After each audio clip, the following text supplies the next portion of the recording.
for feed.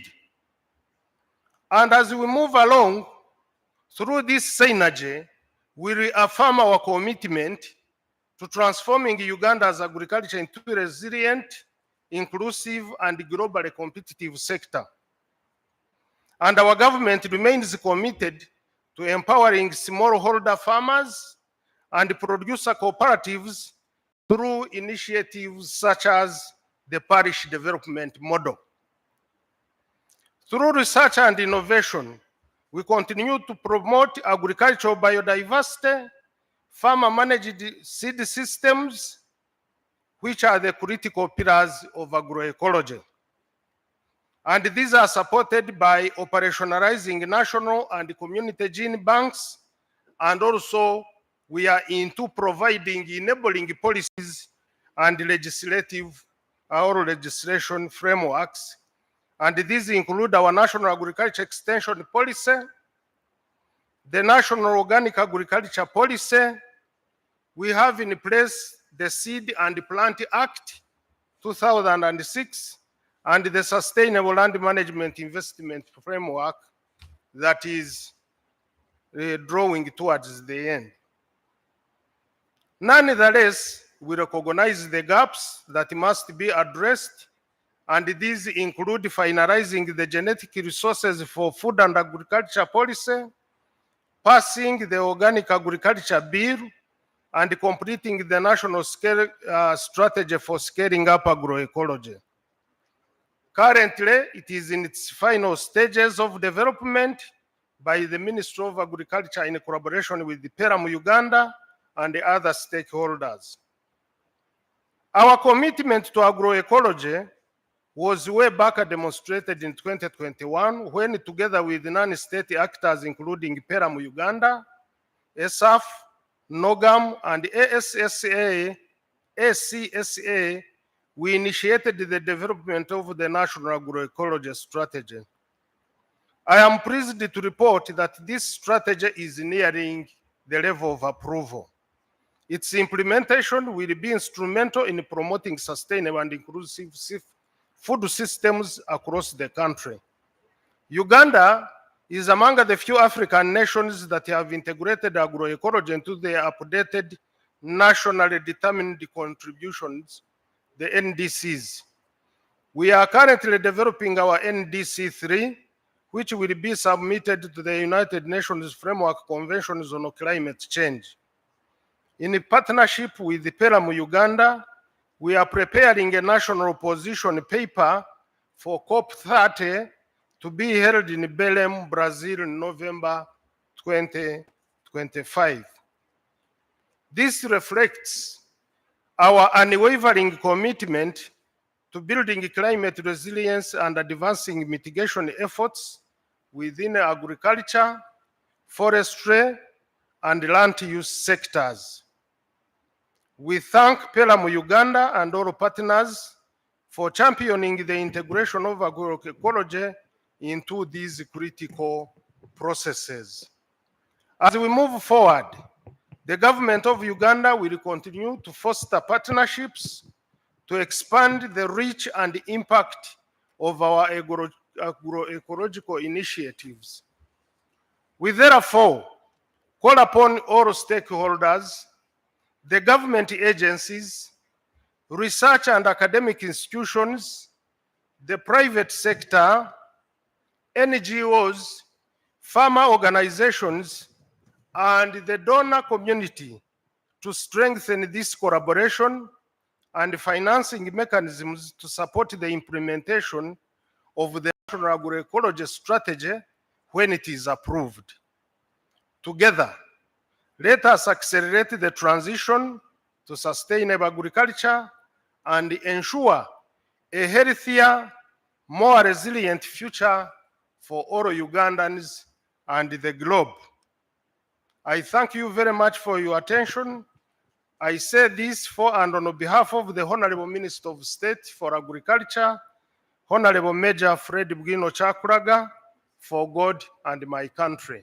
I thank you.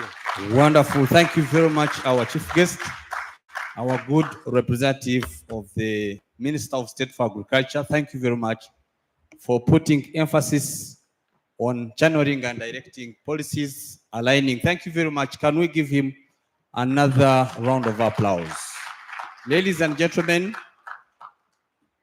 it is very clear that there is a call for aligning policies, programs, practices, and all resources to make agroecology not as an alternative, but as a new normal. We are very grateful for this emphasis, and the theme is very clear. It is inviting us to improve livelihoods without compromising nature, where a farmer is seen not as a beneficiary, but as an innovator. Thank you very much for coming up with this very triggering theme that really puts all of us at a point where we can have the critical think through of how we can transform our food systems. Ladies and gentlemen, we would like to slightly change the program, but all is to our benefit. I would like at this moment to invite Dr. Joseph Sekandi to come and give us a presentation that is going to focus on the nexus for transforming African food systems. Dr. Joseph Sekande is the Dean of Faculty of Agriculture at Uganda'S University. Join me in welcoming our comrade. Over to you. Thank you, sir.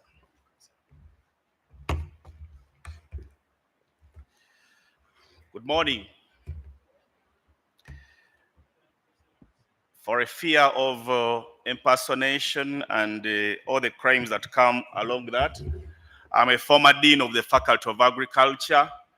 Can I just say that I left 4 years ago, and I had served for 4 years. Ever since I left, they have had 3 more, meaning that perhaps I was an agroecological dean. Ladies and gentlemen, I'm pleased to be here. Thank you very much, Pelum Uganda, for having me here. I am a proud pioneer trainer of agroecology in this country. In this room, we are proud of our alumni. Among them is Madame Josephine Akia. There could be a number of them, I think. I had the names. Yes, Clovis Kabaseke. There are so many of them. I'm also aware that there is also a very recent PhD graduate, the most recent one, Dr. Sarah Mayanja, of our PhD in agroecology. She's somewhere in the audience, but she's on the program. But that's not what I want to focus my energy on.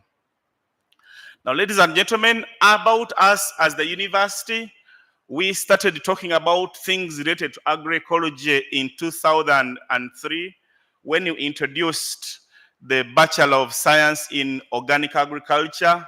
That has changed now to the Bachelor of Science in Ecological Organic Agriculture. But in 2010, something else happened. There was a shift in our focus, and we started training master's students in agroecology.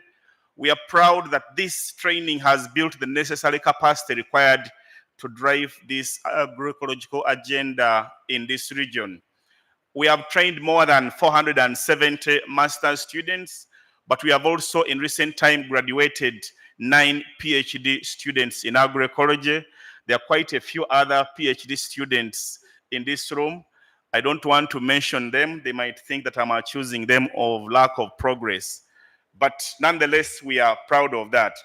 That's our journey as the university, but I would like to stop that at that and then focus on what has been given to me. Now, before I go ahead to talk about how agroecology can support agriculture, Africa's food systems, I want to put this into perspective at the national level of what we have observed. All the GDP figures indicate that this sector employs 41% of Ugandans. 55 of these are living in the rural communities that most of us come from. But also, as a country, we have observed that we have more than 1.42 million people who are projected to be facing acute food insecurity. And here, by the way, I am not incorporating the urban youth who are feeding on Chikomando, or a number of people, the middle class people who are feeding on less nutritious foods, those who base themselves on fast foods. Those are not in the figures. I'm actually talking about those people who cannot have the right portions in terms of size they need to live on. But also as a country, wherever we come from, we know that we have observed a number of climate shocks. We have seen post-harvest losses across this country. When they put it into figures, they estimate that every year we lose about $1.2 billion of what we would have gained if our production systems had been sustainable. Therefore, within the policy and strategy, we need to ask ourselves, how do we mitigate the other challenges of increasing employment, reducing the number of people who are going without food, reducing but above all, we need to observe, and this is within how do we maximize the aspect of nutrition in what we produce over the years. The picture that is just about to flash up on your screen indicates everything you want to know everywhere across this country. This is how our agricultural landscapes look like. When you go to the